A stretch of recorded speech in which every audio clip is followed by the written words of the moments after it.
Lagay tayo tubig. Lagay natin yung sibuyas, kamatis. Lagay tayo ng asin. Takpan natin mga kuragon. Lagay natin yung okra, patula,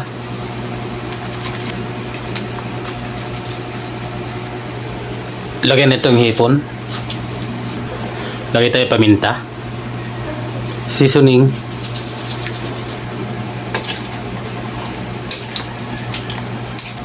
sunod natin yung malunggay. Malunggay.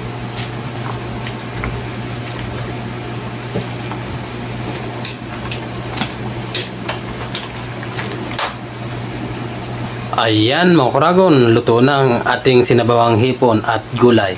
Thank you for watching.